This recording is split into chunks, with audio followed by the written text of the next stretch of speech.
Okay, so this is day 6, or number 6. You can probably see that this is exactly the same time as I did the video yesterday, but I got to record them sometimes in bulk.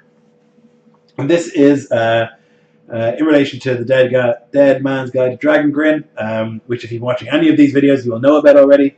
This question is a really interesting one, and it is, how prevalent is magic in your setting, and where does it come from? Ooh, it's a good one. So in Iskloft, magic is not very prevalent. Iskloft is a low fantasy, low magic setting. Magic does exist, but it is rare, and it is disliked. So there are several kinds of people who could do magic, and there are several kinds of magic in Iskloft. The most famous kind of magic in Iskloft is the magic of Odin. Odin knows 18 spells. There's a document called Havamal, which is like a sort of long, sort of epic poem that's advice from Odin on how to live a good life. And in that poem, he lists the 18 spells that he knows. And what I've done in Iskloft is I've taken those spells and I have turned his little bits of poetry into like mechanical 5th edition spells that you can use. So the Berserker, the Singer, and the Volva are 3 of the archetypes, classes, that use Odin's magic. There's also rune magic, which is slightly different. Odin also knows rune magic. Odin knows all magic. He's the wisest of all. But rune magic is understanding the runes. There are 24 Elder Futhark runes, and each rune is both a letter, if you're writing, but it's also a symbol that stands for something. So, for example, the rune Feu, that rune is the letter F, but it's also a symbol that represents cattle, fortune, wealth. So it represents a bunch of things. And as a rune caster, you learn to harness in on what those symbols mean and how you can use them to create magical effects. So that's the second kind of magic. The third kind of magic is the magic of the elves. It is the most overtly powerful magic. It's the magic that's most like a normal caster would have in 5th edition Dungeons and Dragons. So yeah, those are the 3 kinds of magic that exist in Iskloft. They are not very prevalent. In an actual caster, so a Berserker, a Galder, which is a rune caster, a Saith Kona, which is somebody who uses the elves magic, a Singer, or a Volva. Those are all people who use magic in Iskloft. 1 in every 1,000 people, maybe, would have access to magic. Something like that. Probably, no, maybe 1 in 10,000. It's very, very rare that somebody would be powerfully practicing magic. Some people might have a passing idea of some, but it's rare, very, very rare. The magic comes from those 3 different sources: Odin, the runes, and the elves. And one of the things that I think is interesting about magic in Iskloft, and also in the historical Viking Age, is the belief that it is tied to your sex. So women's magic, Seath, or Saith, is more powerful than men's magic. If you want to play a caster in Iskloft, and you want to be good at it, you should be a woman. A Saith Kona, a Volva, can only be women, while a Singer and a Galder can be women or men, and a Berserker can only be a man. This is something that, to me is interesting.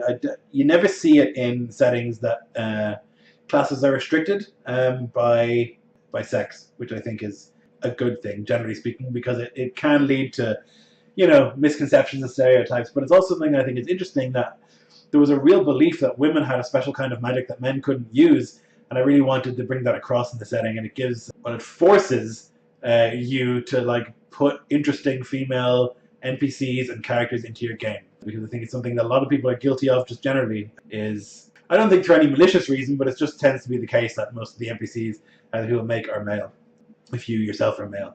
But this way, if you want to have a caster in there, it's got to be some rad-ass lady. So there are, I mentioned the different kinds of casters in Iskloft. There is the Berserker.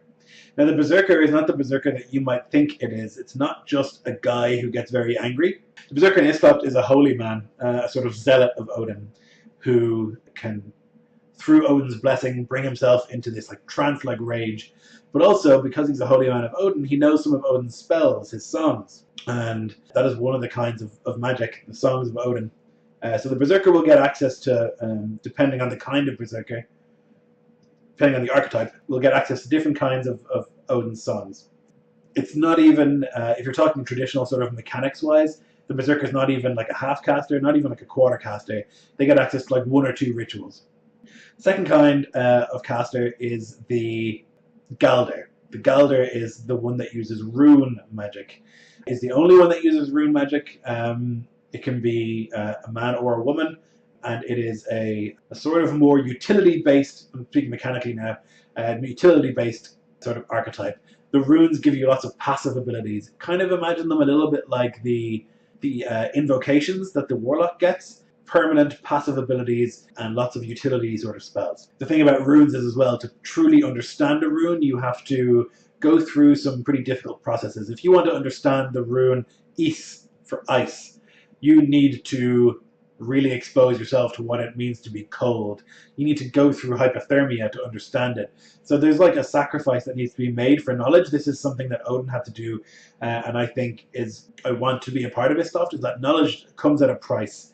And for the runecaster, that means putting yourself in danger. The Singer is another kind of caster. The Singer has numerous abilities, but mostly they learn some of Odin's songs. The Singers also get the ability to write songs about the group that they're in, about enemies they have, and these songs will have magical style effects while not being strictly magical. But the Singer will be a sort of Skald who will have lots of knowledge of the world, of history, and things like that, but also just the ability to write songs about the group, to like intimidate enemies, write songs about enemies to humiliate them, things like that. So that's what the Singer does. Then we have the Vulva, which is a sort of seer type woman. She is a priestess of Odin to some extent, and so she is well capable in combat in terms of like armor proficiencies, weapon proficiencies, and also gains some sort of divination style rituals that she can use. And then finally we have the Saith Kona. The Saith Kona is the freakiest of the spellcasters. If you've seen the film Witch, that's the kind of magic I'm talking about.